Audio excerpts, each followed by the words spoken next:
Welcome back from me, Tim Caple, to the Rock and Blues Experience. And coming up on this edition of the show, we're going to be talking to Steve Hackett on the eve of his extensive US tour. And he's just released as well new dates for 2026 in the UK. Now, just a reminder, don't forget to check out the website at www.therockandbluesexperience.com, where you can find all of the content that we have recorded over the years, including exclusive content only available on the website. You can also interact on the site, plus, of course, on Facebook and YouTube. And there's also a new audio show which is going out weekly across all of the streaming providers. Moving on, Atomic Rooster are back with their first studio album in 42 years. Circle the Sun is out in the next few weeks, and if you are a fan of the classic Rooster sound of the halcyon days from the 1970s, then this will absolutely not disappoint you. Steve Bolton, who joined the band in 71, and drummer Paul Everett joined me recently. And here's a clip where we got around to talking about that very first US tour that he went on, where a good time was had by all, especially by Steve. So, how did a kid out of Manchester, or out of Lancashire, rather, how did you get on sampling the high life of being a rock star in the States back then? I mean, the experiences. I got to give it a go. It's a miracle in it, Steve. I got into all sorts of trouble. We had 2 nights of the Whiskey A Go-Go, 3 nights, I think. I missed the first one completely. I was out tripping my bollocks up in the Hollywood Hills, And then, it was just, it was great, Steve, who gave you a lift to the gig? I bought a guitar while I was there on Sunset Strip at Hollywood Guitars, and I bought a Strat. Subsequently got nicked. It was a bit of a dog whip, and I was out there because I saw that everyone thumbed a lift on Sunset Boulevard. So I went out and I got a plastic guitar in a plastic bag, and I'm thumbing a lift. And this car pulled up with these 2 guys who were obviously high as kites and drunk and stoned. And one of the guys was the drummer from the Buffalo Springfield, Dewey Martin. Yeah. They kind of kidnapped me, and we went up in the hills, and it was that 24-hour party. And I thought, shit, I should have been playing at the Whiskey A Go-Go last night. What happened then when you rolled back into band camp the following day? Were they like, where the fuck did you go to? I don't know. I think I got away with it. What was your first experience of meeting and seeing Alice Cooper then? Because this was something that was completely out there, really. Yeah, we were signed in America to Elektra Records, and Jack Holtzman was the head honcho, and he was great, and he had his young son with him, and we went to he took us to see Rick and me to see Alice Cooper when he was doing the thing with the guillotine on stage, and we were kind of in a backstage area. There's a big sort of area. And Alice was running to the stage, the band had gone on, and Alice saw Rick and me, and he came over, he did said, Atomic Rooster, guy, I saw you guys last night, amazing, And Jack Holtzman was with his young son, who came up on Facebook a few weeks ago. Now he's now grown up, so I just said, hi, do you remember me? I was in Atomic Rooster. He said, bloody hell, I remember that. I remember that incident with Alice Cooper and my dad. I mean, Jack Holtzman is the man, he signed Arthur Lee and Love and The Doors and the whole deal, Brilliant tales, great stories told by Steve Bolton and Paul Everett on the show, and you can watch it in full on the website, YouTube or Facebook. Now, Damon Johnson is out on tour with Lynyrd Skynyrd at present. One of his best friends in the music industry is the award-winning producer and songwriter Marty Friedrichsen. Now, Damon was sat at home one day when the phone rang, and on the other end of it was Marty with an offer that he simply couldn't refuse. So, I just, look, I'd already been in the business long enough that it was getting harder to just blow my mind. I'd already played with Alice and written with Sammy, and Stevie Nicks had recorded one of my songs. And, I'm starting to feel like a pretty good mid-level musician. But to get that call from Marty, and it was funny. He goes, "Well, would you be okay playing rhythm guitar?" And I said, "Sure, man, whatever you guys need." I said, "Who's going to play lead?" He goes, "Jeff Beck." And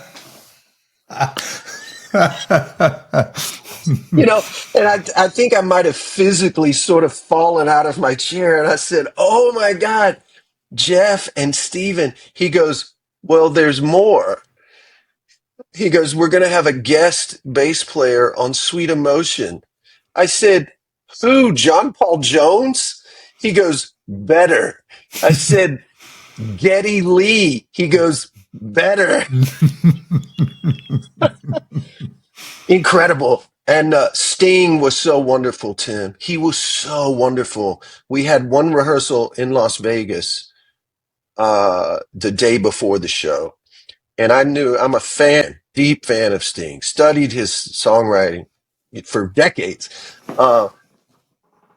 They said, "What's it going to be like with Sting?" I said, "Well, I tell you one thing, he's going to be on time. So we can't be late. We have to be there early." Sure enough, man, a quarter till, in walks Sting with his bass on his gig bag, and he had his tour manager with him. And he was very workmanlike. He was very professional. We're talking about a legend. We're talking about one of the icons of all rock pop music of all Yeah. time. Of all time. He was just another working stiff just like me. And he came straight over and introduced himself, and he said, "Damon, I've got some questions about this bass part on Sweet Emotion. Could you work with me?" I said, "Of course. Anything you need, Sting." So we just had this wonderful interaction. And Tim, there was a moment the next night before the show. The first person who came to me was Steven. He goes, "Hey, Damon, I've got you turned up in my right ear because I want to hear that riff, man. You're playing the riff great." So I said, "Okay, cool, man. Awesome." Then Jeff Beck comes over. He says, "Damon, will you cue me on when the talk box comes in, on the intro?" I said, "No problem, Jeff. I got you. Just look over at me. I got you." Then Sting comes over. "Damon, don't forget, nod at me in that middle section when we go back to the riff." I said, "Sting, I'm going to be standing just off your left shoulder. You look over at me. I got you." And the lights go dark. And Tim, I just remember looking down at my boots and thinking, who has my life? Who ever in the history of music It's amazing. has an experience like this, man? And we opened the entire show. It was this big event they have over here called the iHeart Radio Yeah. Festival. And it was in the MGM Grand, arena. And we were the opening act. And it's filmed live. It's just insanity. And here I come, man, from Alabama, from the chicken farm with my Les Paul. Is this Gertrude? Sting. Is that Gertrude, by the way? That was Gertrude. That was Gertrude. Just before I get to Lynyrd Skynyrd, I just want to mention one more thing that you did, which is so out there, and it's just another ordinary day, and there's a phone ringing, and it's Marty Friedrichsen's on the phone. Look, we've got a one-off show in Vegas. Steven Tyler is going to be singing. Jeff Beck's going to be playing, or Sting's going to be there as well. And there you are on stage playing Sweet Emotion with, this collective that people would, literally, they'd sell their soul, wouldn't they? That, they're on the crossroads of life and they really think about shaving off a few years if you could get in and play with these guys. But what was that like? I've seen the video. It's incredible. Just incredible, Tim. It still just feels like some kind of a dream. It just feels like it wasn't even real. And I'm so grateful to Marty that he thought of me in that moment. And the timing of it was perfect because I was between Alice and Thin Lizzy. And, Marty had been very essential in some of Aerosmith's latter day radio hits. He and Yeah, yeah. Steven wrote the wonderful song Jaded Jaded. Yeah. together. That was just the two of them that wrote that. That was Damon Johnson there. And look out this November for his new album with Brother Kane, his first band who created a bit of a stir back in the 90s. Marty Friedrichsen produced them then, and he's back to produce this new album as well. Now, just before we get to Steve Hackett, I just want to mention that on the next show, John Lees, one of the founding members of Barclay James Harvest, will join me. They've got a new album out in October. It's called Relativity. Great band, Barclay James Harvest, weren't they? And an incredible history as well, which we're going to be delving into, including that really rather momentous day when they became the first Western band to play live in the old East Germany in front of, on the day, nearly 200,000 fans. And so on to Steve Hackett, who steadfastly remains one of the most creative forces in progressive rock. This year he celebrated a 50th anniversary of his debut solo album, Voyage of the Acolyte, which was released whilst he was still in Genesis.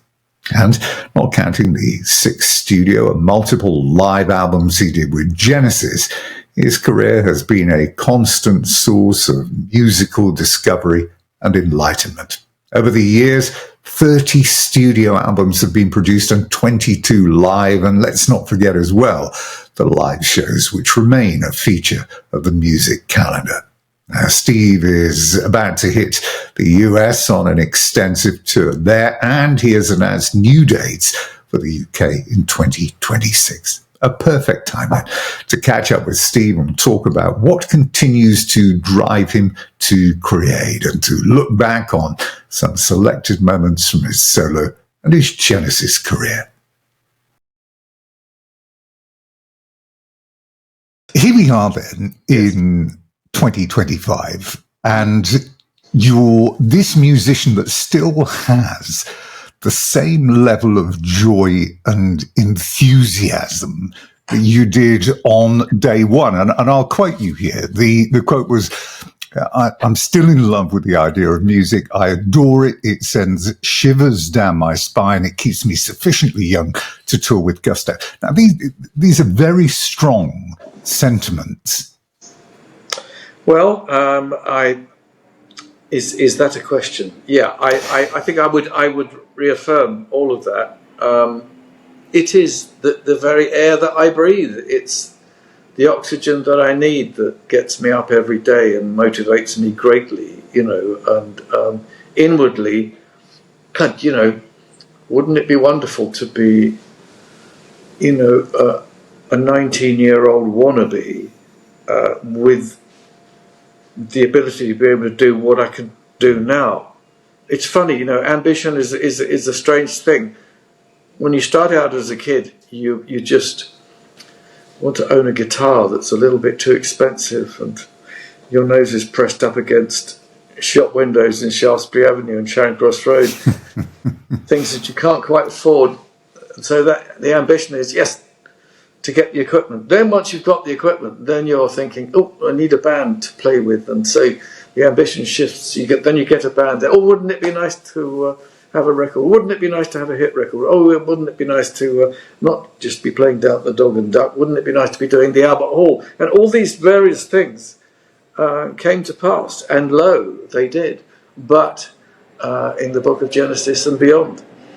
And it's still going on. So it thrills me and surprises me that people are still interested. And it must be because, it can't be because I'm young, because I'm not, but because the music is timeless and ageless, and the subtext of all music, I suspect, is to heal people.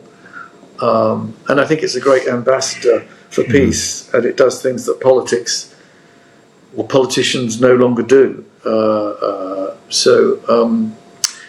it's a symbol of hope and healing, and the world needs lots of that at the moment. Is it literally the first thing that comes into your mind the moment that you wake up in the morning? Your eyes open, the curtains get drawn back, and are the first thoughts, musical ones? What can I create today? What can I listen to? I usually wake up with either a riff or a song or something going on in my mind. I'm just coming to, and there's something there going. It's like the pulse. It's the beat of the heart. There's the pulse of something going on, and it's usually a short little sequence of notes, and then I have to go and try it out. So, something happened this morning. I tend to write it down because if I don't write it down, even the simplest things, I will forget it. I wasn't like that at one time. I could remember whole things, and even with the band, we didn't used to write things down other than, basic chord sequences, and the rest was left to memory. I'm no longer like that. I need to have it written down. I need to be able to read it, then memorize it. But the process goes on unconsciously. I wake up with music on my mind, like a sort of form of almost like agitation. I realise I'm not going to get any more sleep. It's the tapes are whirring, as it were, in olden speak, and I have to get going. Was it like this for Chopin, one wonders? I've got to get on the piano, man, he said, and sorry, ain't got time for breakfast, got to do this. And they lock himself away for 3 days and come out with something magnificent at the end of it. I think Beethoven was the same, wasn't he? Where people would bring him food and clothes because he wouldn't wash and change and do stuff. Complete obsession. So I'm a bit more socially integrated than that. I do. I'm clean. I shower every day. Clean socks. It's important. But nonetheless, the idea of I must dedicate some time and effort to the humble pursuit of making music. The beauty of this business. At the where you are, and you've been in 5-6 decades, is there is always a noteworthy anniversary somewhere. Yes. And as you announced the new tour for 2026, and you're off to the US in the next couple of days, it's actually 50 years this month that Voyage of the Acolyte appeared, your first solo album. How do you look back at that period? Well, very fondly. It was because it was the first solo album. It meant that I was in charge for the first time. Most of the time, within a group context, you need permission to breathe, sir. Permission to riff, to plug in, to do anything. You're going with this consensus that moves incredibly slowly. I think the older musicians get, but. The nice thing was that decisions could be made very quickly. My brother was not yet a professional musician, so it was his debut. I was just talking to him a few minutes ago today. It was his debut, and all those ideas that we had where we were literally living at home, sharing a bedroom, and we're going, this could be a good flute part, this could be a good guitar part. Why don't I do that? Why don't you play guitar? I'll play harmonica, or I'll play guitar. You play flute, and there was this hive of activity going on even then. And my father was painting paintings in the living room, so he was equally committed in his obsessional way. And in this small flat that we had near Victoria. It was a hive of activity the whole time. So finally doing Acolyte, we could only get nighttime sessions. We were recording in Aviation House, had a studio downstairs where Fleetwood Mac did a lot of their early stuff, and Deep Purple did a lot of their early stuff too. Lovely studio, but there was a noise restriction because it was a government building. There were offices above, so after 6 o'clock, you could make as much noise as you wanted. I do believe that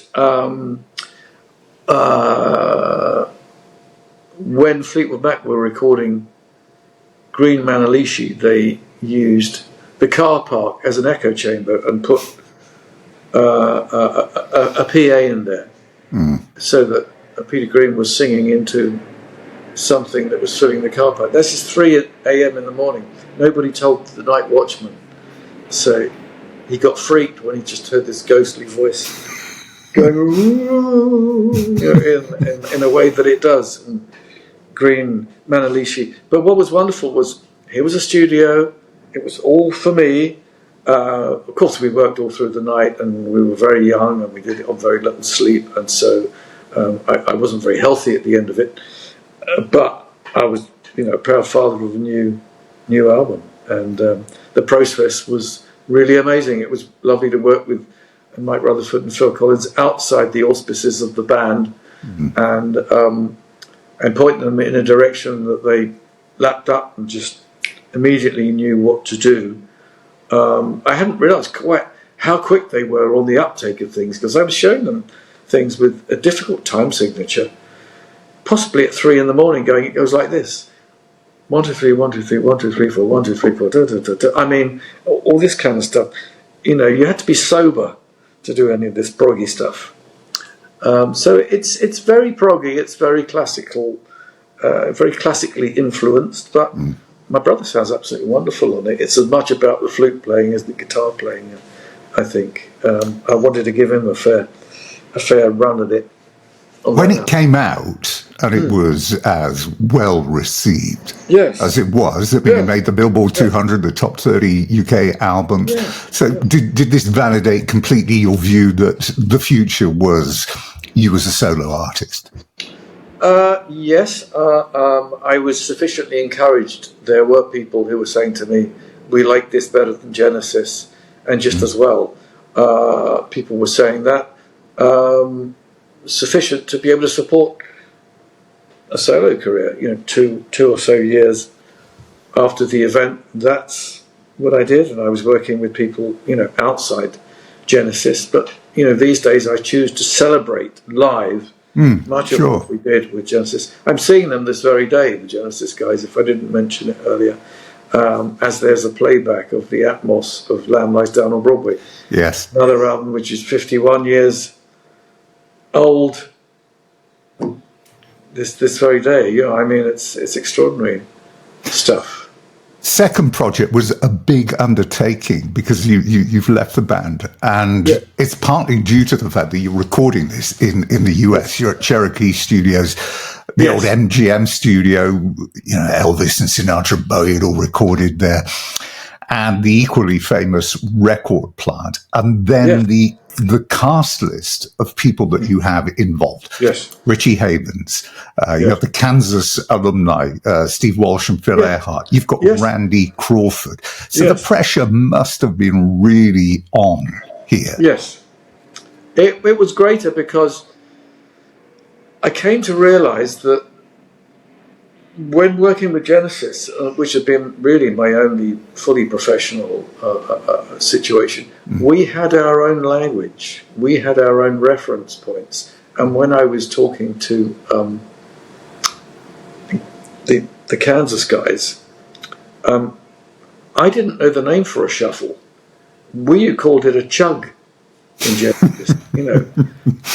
That was it. So all things that were slightly, the Beach Boys, God only knows, we referred to as a chug, those McCartney-esque things. Gradually, I learned as I went along, talking with other people. I mean, working with Richie Havens was extraordinary because he basically just took over, which was fine. I played him one song and we recorded it.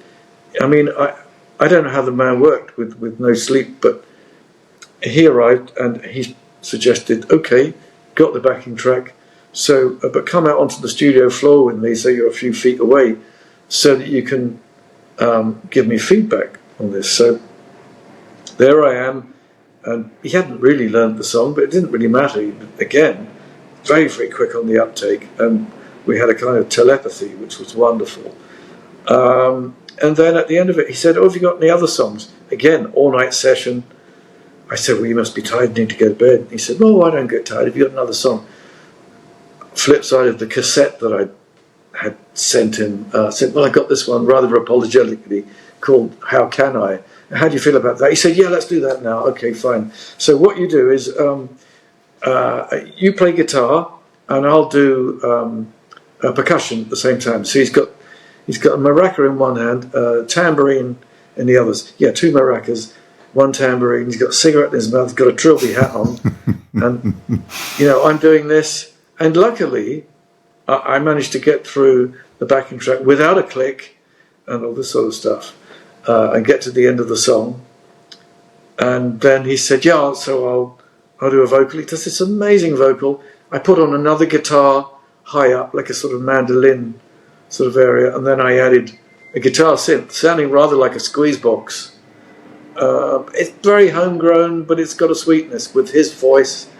So beautiful. It was. It's a strange mix, actually. It's possibly not the best mix, but it's got a sort of demo feel to it, and probably all the better for that. But that was him driving my ideas, but him driving it. And when I've played him the final album, he said, I've been trying to sound like this for years. He loved it. He said, all those voices on Icarus. He said, yeah, sounds great. He said, so he was asking me how I did it, and I was trying to figure out how he does it at the time, and he was just the most, how best to describe him? The most unstarry, larger than life. But he just, a couple of guys went to pick him up at the airport. He insisted on getting in the back of the van. He'd just flown in from New York. I believe it was the same day that we recorded not just 1 track, but 2 tracks. Most guys would be falling over. But he was absolutely lovely and a huge ambassador for peace and love and many other things that we sadly need today. Interesting to see that Paul Weller has recently just covered a song of Richie Havens, a song that's from an album that Richie did called The Well, and I believe it's the opening track. And it is so much about peace and love. So I'm thrilled that he's doing that, So were you relieved or surprised that the fans literally followed you right from the off? Those first 8 solo albums, all charted, in most cases in multiple territories, 5 in the US, which is a notoriously tough market to break. Yes. What was your favourite of that era? I mean... oh, my God. Doing Acolyte was more a case of the Immaculate Conception. I knew the guys very well that I was going to be working with. Apart from Sally Oldfield, who was a joy to work with. And that was lovely. I'd heard her and Mike, they did an album together when they were very young called The Sally Angie, and it was released on Transatlantic Records. And her voice was spectacularly good on it. I gather that when she was at school, she was best friends with Marianne Faithfull. Wow. And they, in a way, they had a similar sort of English songbird trill to their voices, fast vibrato, very lovely. So I gather they must have sung together in the school choir and what have you. I guess Marianne wasn't always a wild child. But, there was this beautiful thing about it. The second track on the Sally Angie is absolutely beautiful. It's got lots of what influenced me and John: harpsichord, guitar, flute, courtesy of Ray Worley. Very English, English Rose come to life sort of stuff. It was a very happy time doing that. It was rather more complicated doing subsequent things, because once you're running your own show, you've got to find funding, you've got to do this, you've got to be band leader, you're wearing many more hats. Whereas when I was still in Genesis doing something on the side, it was very much easier. But I loved working with all the people who were on it. Nigel Warren Green, who John had been at school with, playing cello. His brother Christopher, they were to acquire the rights to reboot the London Chamber Orchestra. And during the 1980s, I think it was, Virgin were getting right behind them doing that. It might have been the 90s. Actually, it was the 90s. And so, you know, they were making hit classical records, classical repertoire, everything from Benjamin Britten to Albinoni doing this stuff. And so, you know, I was able to, you know, chart their progress, guys that had been at school with John. So it seemed like there was a connection with the classical world, and I've still retained that connection now.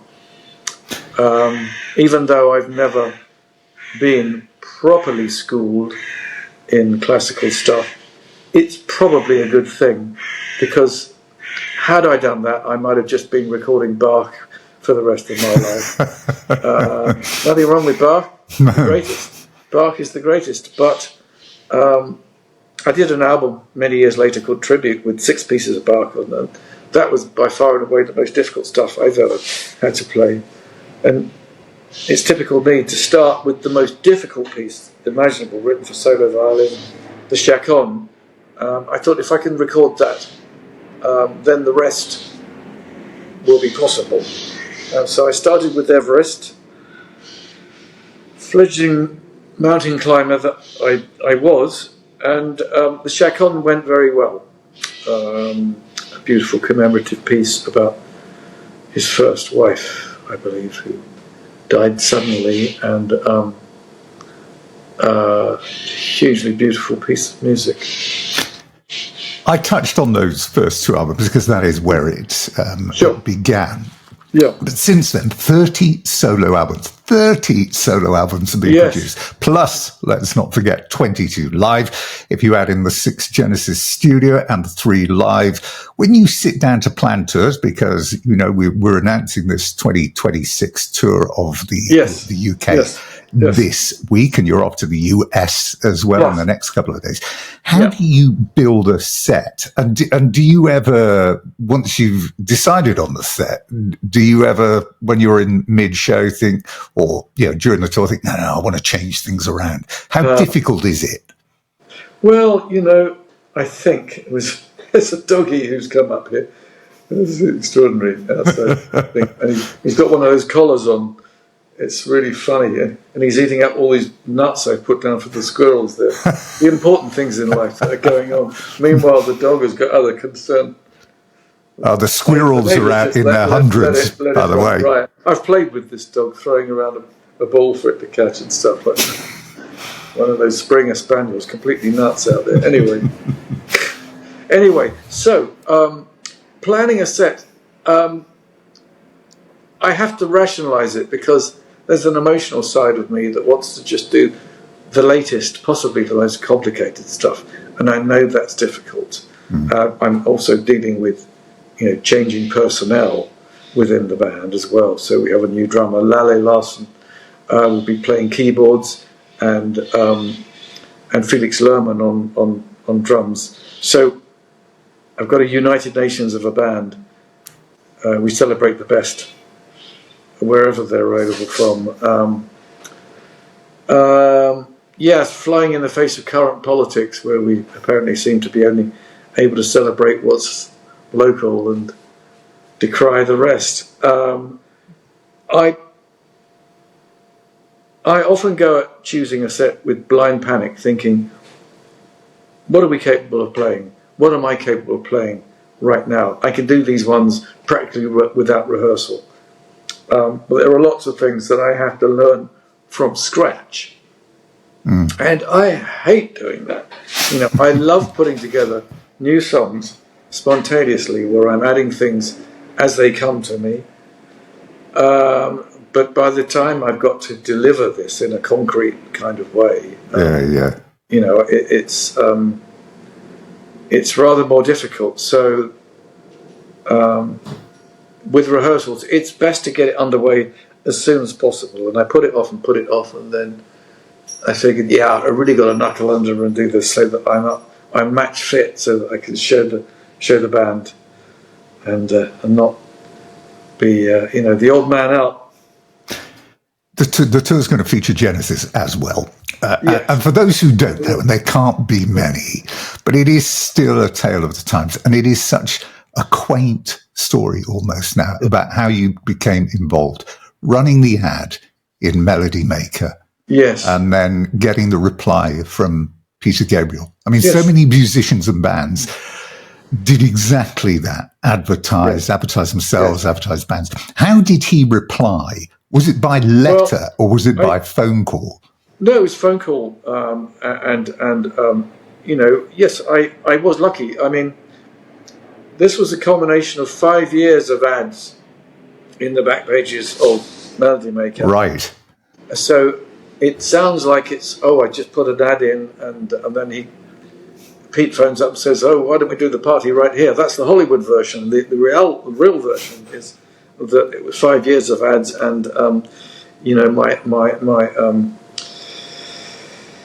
my ads were rather more humble. Blues guitarist, harmonica player, seeks work.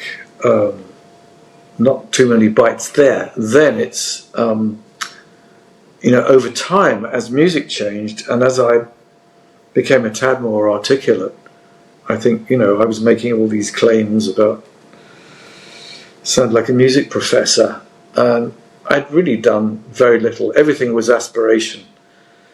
But on the day that you decide to fake it to make it, on the day that you decide to become a master chef, even if you've never dissected as much as a carrot, that is an important time. I think that the goal is important. Perhaps the dream, Yeah, sure. is the most important thing. You must have that, and then things will fall into place. You've got an aim. There's a destination, and the idea is to try and get a band that's one of the best ever. That was my intention. This band I joined, I've been involved with a number of outfits. We've done the odd gig at cricket pitches or pleasure boats down the Thames and stuff like that, and it's all gone nowhere. The whole sort of semi-pro scene and what have you.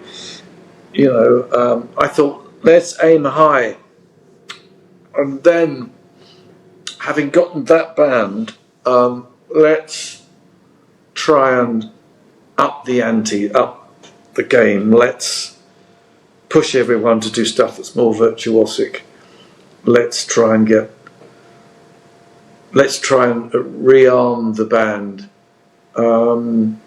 Let's get this, let's get that. Let's expand the keyboard arsenal. Let's get a light show. Let's pay attention to presentation. And I was rather hoping it would be rather more disciplined than what I encountered when I first saw them. They were interesting, but I thought, there's lots more we can do. So I made myself very unpopular within the band immediately by telling everyone what was wrong with it. I had no diplomacy whatsoever, but maybe that's what it needed, and so I doubt they've ever forgiven me. Those venues and the circuits back then, these days, of course, people want to become famous on social media and go straight to Wembley Arena. Yes. Can't imagine them at the Resurrection Club or the Farnham Maltings, Cheltenham College. And you actually played at Eton College back in 1971. Yes. Funny, isn't it? That must have been incredible. Yeah. When I played Eton, it sounds all very, have you still got the regimental tie, the wing collar? And I was literally signing wing collars afterwards. But we played a number of public schools, private schools for the Americans. And we played Stowe. We played, it might have been Cheltenham Ladies College. Yes, Cheltenham College is on. That was one of the worst gigs ever. We were looking forward to this, thinking that all these schoolgirls are going to go nuts for us. It was all the boys' schools where they went nuts because they were incarcerated. And one of the gigs we did, I think it was Stowe. I believe a Charterhouse were on the bill as well. One of their number, I believe, had been at that school. It may have been Roger. I'm not sure. But playing the Cheltenham one was a disaster. I think the girls have been told not to look at us on stage. They were too shy to even look at us or to applaud or to do anything.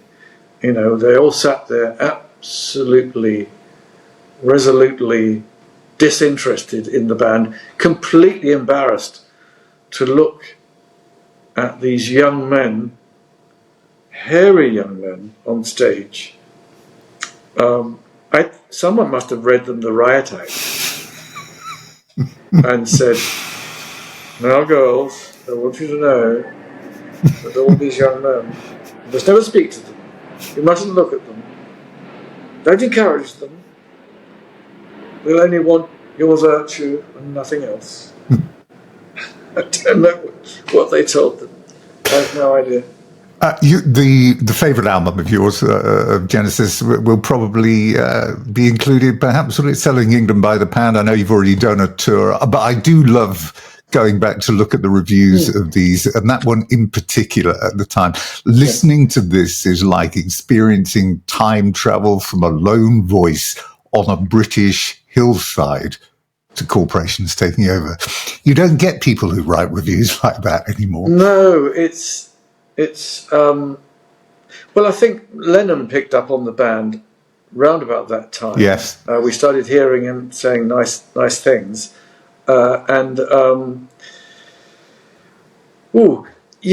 It was a watershed album, I think. The title helped us gain an American audience. The fact that we were purporting to be all things English, selling England to you by the pound or by the dollar or whatever, doesn't really matter. But I don't think there's a weak track on it. I would say, to end with Foxtrot, its predecessor, a year earlier, I would say again, there's not actually a weak track on any of this stuff. It's just degrees of interest. You may be more interested in Water of the Skies than you are Timetable. But nonetheless, Timetable has got some intriguing moments on it, and that's the predecessor. Whereas Selling England, of course, has got this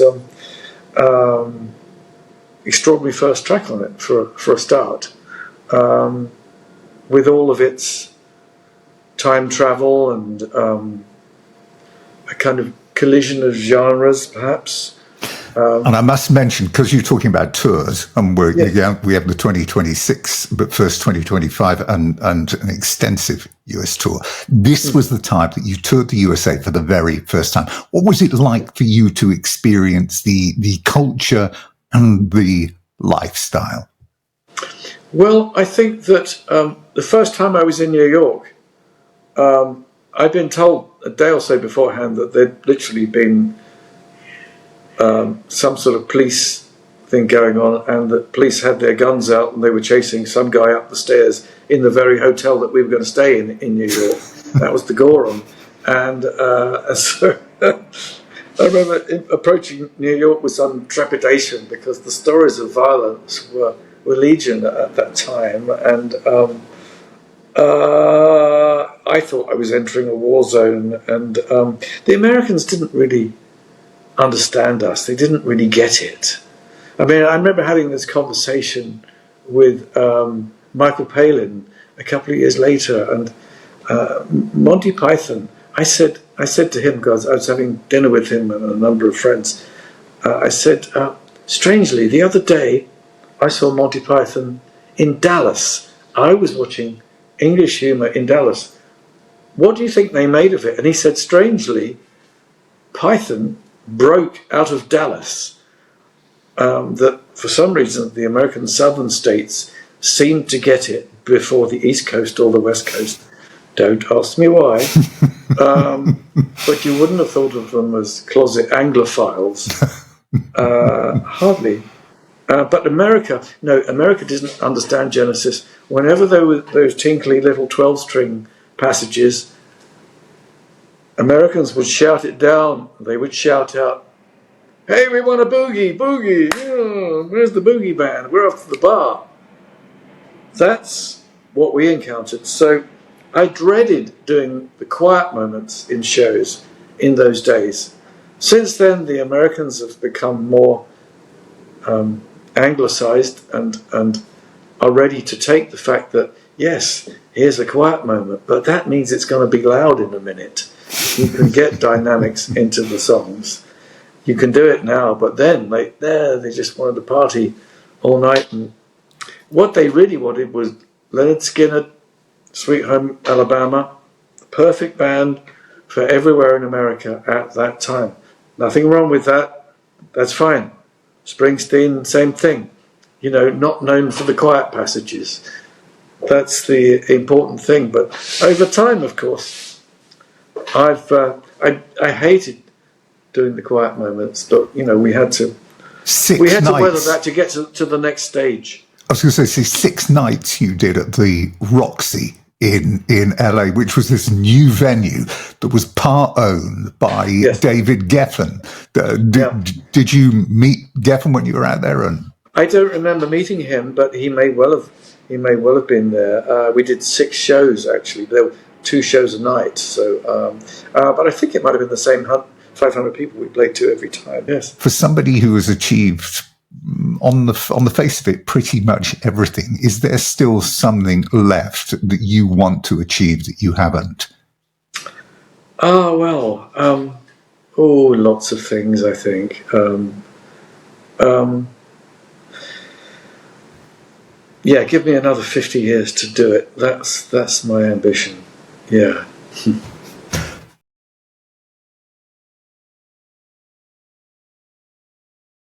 Well, that was Steve Hackett, and we could have gone on a lot longer there, I can tell you, but there was a pressing engagement he had to leave for. Steve was meeting up with Mike Rutherford, Tony Banks, and Peter Gabriel for a playback of the Atmos edition of The Lamb Lies Down on Broadway, which is just released in the last few days in one of those rather epic-looking box sets.